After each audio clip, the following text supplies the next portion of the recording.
तो रवि किशन का आप रद्द-ए-अमल सुन रहे थे। भोजपुरी अदाकार हैं और साथ ही साथ भारतीय जनता पार्टी के लीडर हैं। उन्होंने सीधे तौर पर भोजपुरी जबान में कहा कि उत्तर प्रदेश में जो घमंड अपोजिशन पार्टियां कर रही थी उस पर वो पहले से ही कहते हुए नजर आ रहे थे कि ये घमंड जो है टूटेगा। तो इसलिए जो सिक्योरिटी सेफ्टी का मुद्दा उठाया था भारतीय जनता पार्टी ने और जो बुलडोजर की बात कही थी, कहीं ना कहीं लोगों ने उसी पर यकीन किया है। इसलिए हम पहले से ही कहते हुए आए, रवि किशन ने कहा, इसलिए हम पहले से ही कहते हुए आए थे कि हमारी जीत होगी। तो हमारे नज़दीक ना हाथी है, ना साइकिल है और ना ही हाथ है, कोई नहीं दूर दूर तक, सिर्फ और सिर्फ उन्होंने कहा योगी आदित्यनाथ है। तो लगातार बड़ी खबर भी आ रही है जिस पर हम नज़र बनाए हुए हैं। उत्तर प्रदेश इस वक्त रुझानात के हवाले से आजमगढ़ से बड़ी खबर आ रही है, जिसके हवाले से हम आपको बता दें, गोपालपुर से नफीस अहमद आगे बताए जा रहे हैं। समाजवादी पार्टी के उम्मीदवार हैं नफीस अहमद। तो आजमगढ़ से इस वक्त समाजवादी पार्टी के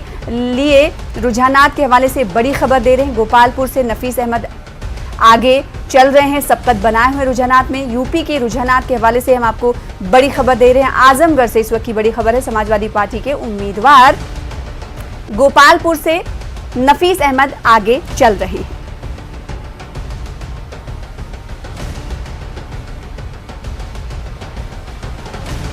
तो वहीं एक और बड़ी खबर आ रही है यूपी से ही। यूपी के रुझानात के हवाले से लगातार हम आपको अजला को लेकर तफसील बता रहे हैं। आजमगढ़ के ही निजामाबाद असेंबली सीट से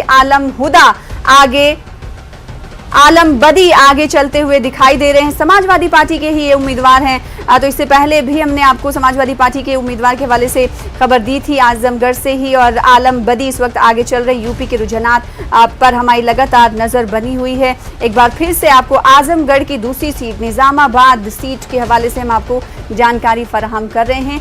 आलम बदी आगे चल रहे हैं, जो कि समाजवादी पार्टी के लिए एक राहत की खबर है। लेकिन नाज़रीन, ये रुझानात ही हैं, अभी नतीजे नहीं हैं। आलम बदी आगे चल रहे हैं, समाजवादी पार्टी के उम्मीदवार हैं। आजमगढ़ के असेंबली सीट निजामाबाद से आलम बदी आगे चलते हुए दिखाई दे रहे हैं रुझानात में। तो इस वक्त की बड़ी खबर हम आपको दे रहे हैं। लगातार पल पल की जो तस्वीरें बदल रही हैं, रुझानात जो आ रहे हैं और नंबर्स जो हैं पल पल में बदलते हुए दिखाई दे रहे हैं। गोवा के पोरियम से दिव्या विश्वजीत राणे ने, जो कि भारतीय जनता पार्टी के लीडर हैं, इन्होंने जीत दर्ज कर ली है। इस वक्त की बड़ी खबर, उत्तर प्रदेश से गोवा की तरफ लौटते हैं। तो गोवा में पोरियम सीट से दिव्या विश्वजीत राणे ने जीत दर्ज की है। भारतीय जनता पार्टी के उम्मीदवार हैं। तो इस वक्त की बड़ी खबर भारतीय जनता पार्टी के लिए गोवा से